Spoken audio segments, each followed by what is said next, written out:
and welcome to another edition of the Crimson Creed podcast. I'm Sam, in person with Chris this time. We're in Chicago getting ready for the Sooners matchup against UCF today. Chris, how's it going?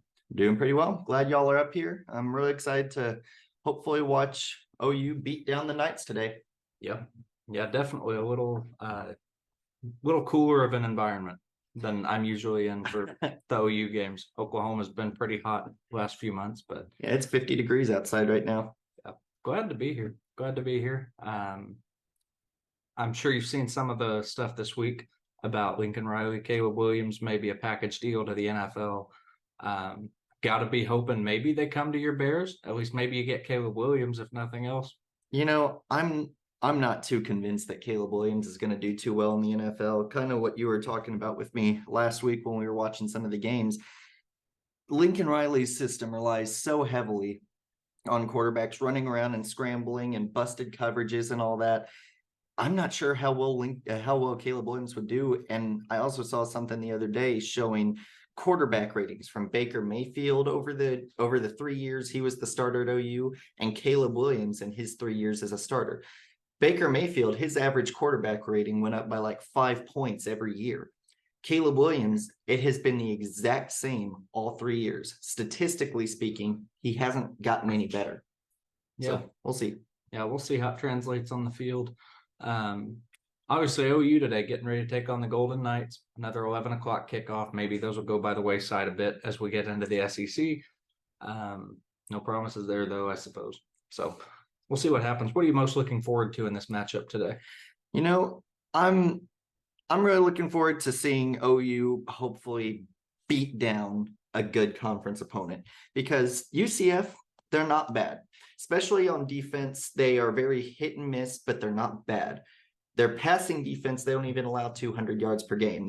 According to ESPN, they allow 189.8 yards per game through the air. If you're 2 or 3 games in a season, that could be considered a fluke. That could be considered, we don't know how good they really are. But at this point, they're 6 games in. They're halfway through the season. And their worst passing performance allowed was against Baylor. Baylor didn't even get 300 yards against them. So this is a good pass defense we're going up against. But on the other side, we're going up against a horrible rushing defense. Give up 197.3 yards per game, I guess because they're sending so many people to protect in the pass. Now, of course, there's a lot that OU has to be ready for. There's that defense. There's the fact that UCF doesn't have a conference win yet, and they'll be looking for their first one since joining the Big 12. Yeah, with John Reese Plumlee back. With John Reese Plumlee back at 100%, and he is a really good quarterback. You've got them trying to avenge a blowout loss to Kansas, losing 51-22. There's just a whole lot OU needs to look for in this game, but I'm really looking forward to seeing us hopefully beat them down. Yeah, I'm with you. Going to be a good test for our defense as well. I think in the rushing game, Texas last 2 weeks ago was able to break out a little bit in the rushing attack. I think it gave us some stuff to work with, some good film to watch where we can see kind of what the gaps were in our rushing defense and just close them up. UCF having the 3rd ranked offensive rushing game in the country. Pretty impressive. I think they're right at 250-ish yards a game on the ground. So great offensive line play, great scheme that they have. So I'm excited to see how our D-line responds as far as running that line of scrimmage. This is another one, it's most games, it's going to be won and lost at the line of scrimmage. And to kind of go off what you talked about with Texas, yeah, Jonathan Brooks had a pretty nice day. 22 carries for 129 yards. But something I like to do whenever I look at stats for a player is I take away their biggest gain throughout the day. If they didn't have that gain, how well did they do? Because usually their biggest gain of the day was some type of breakout. Dylan Gabriel, he wasn't running for 13 or 20 yards every run. Most of his runs last week were just for 4, 5, 6 yards. But that one 50-yard run he had down the field really helped his stats. So look at Jonathan Brooks, who is statistically one of the best running backs in college football this year. Longest run of the day, 31 yards.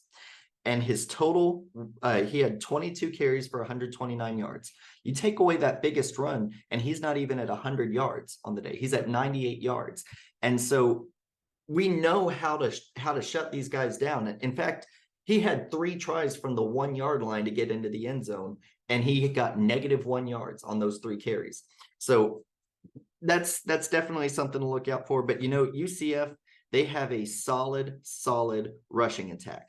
Their rushing attack averages 246.3 yards per game. So us getting them in the line of scrimmage is going to be crucial.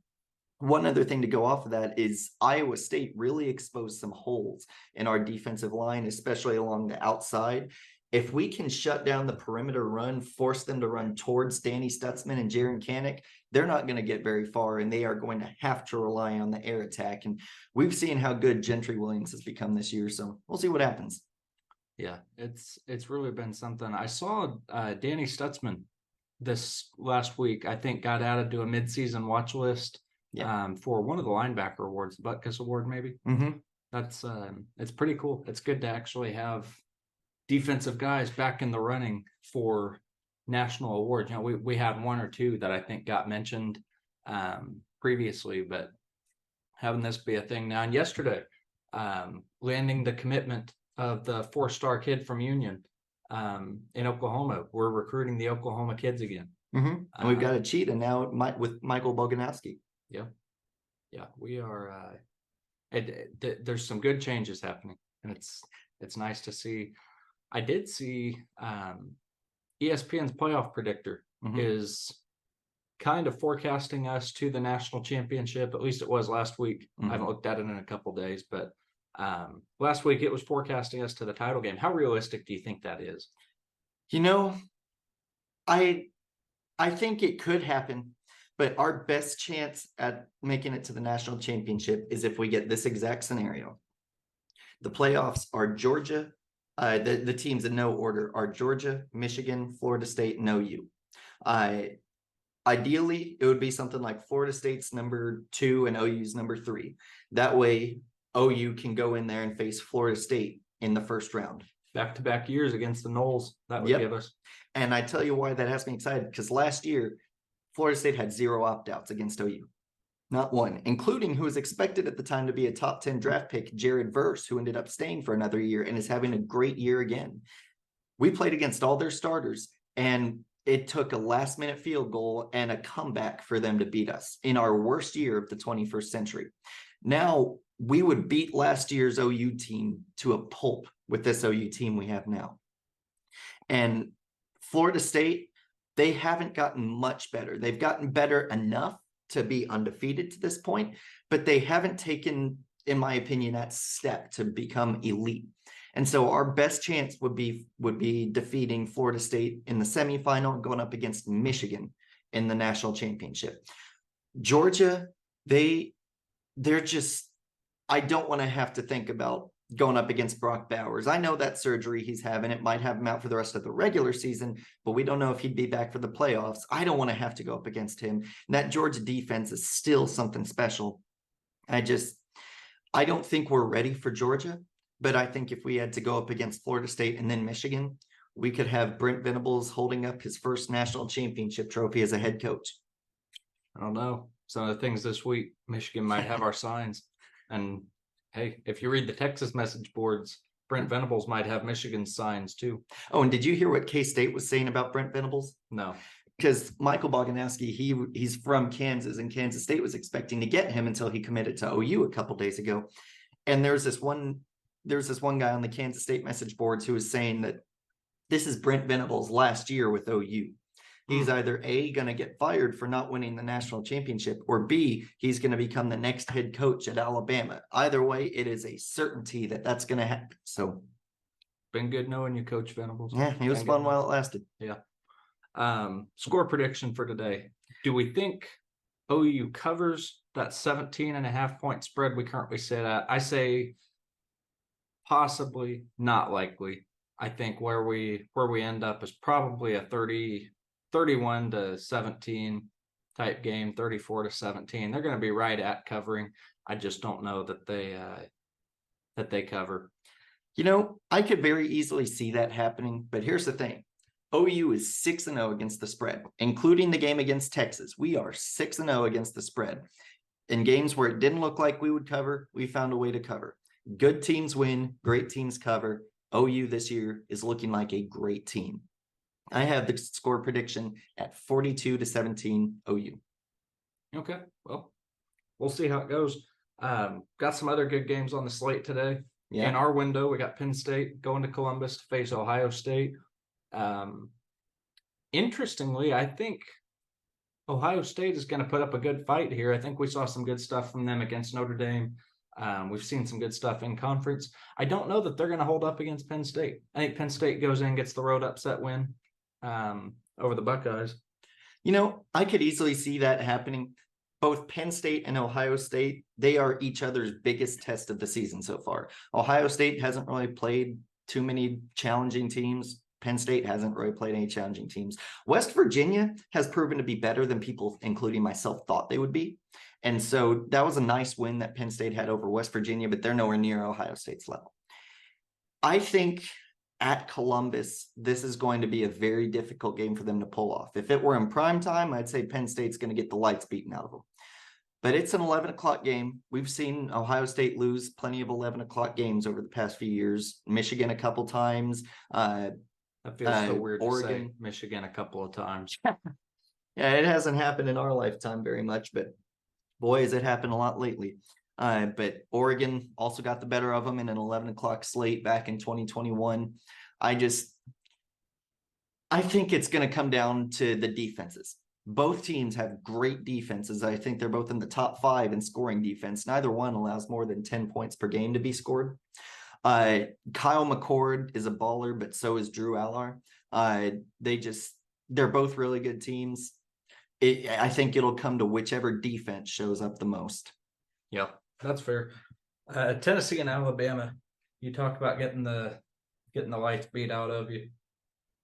I don't know that Tennessee is really going to compete much in this one. Alabama hasn't impressed much offensively this season.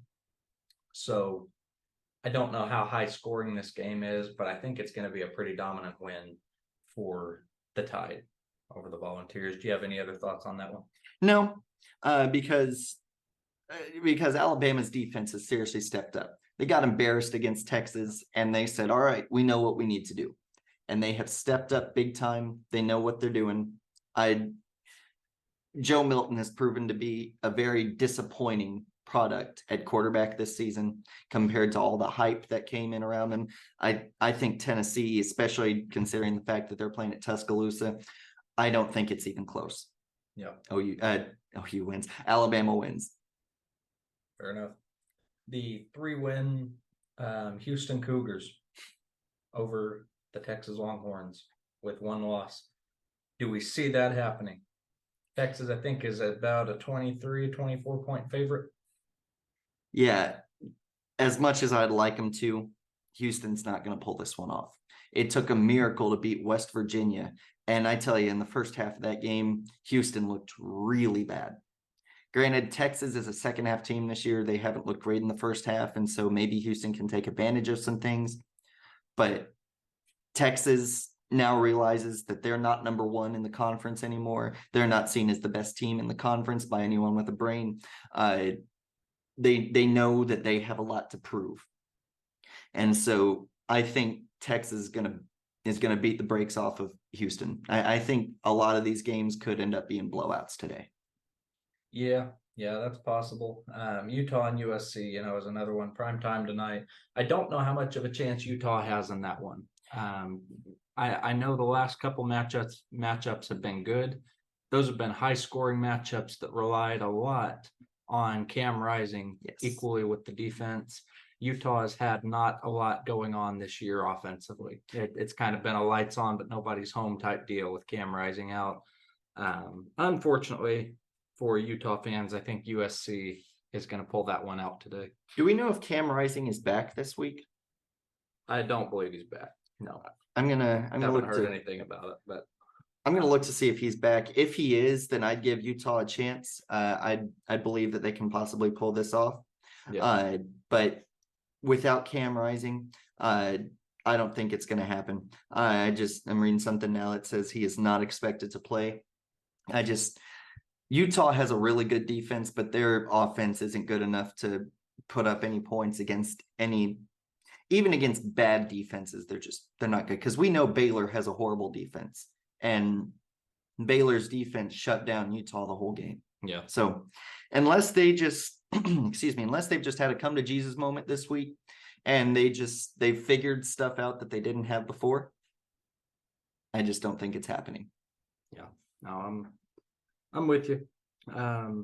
Should be an interesting slate of games, but been good being here in Chicago. We're ready for OU and UCF. If you're ever in the Chicago area, hit up Rizzo's. That's the bar we're going to. Right by Wrigley Field. Yeah, we'll be watching this. We got some OU fans that rent it out every week. So it's pretty exciting for the Chicago Sooners up here. Make sure to check out Chris's blog, SoonerPocket.com. Lots of good content on there. And yeah. Wasn't expecting that to happen. No, not what we expected, but yeah, good being here. Here's to an OU win today, hopefully. And Boomer Sooner. Here's what I'm hoping to see in Norman after the game today. There we go. Yeah. Boomer Sooner.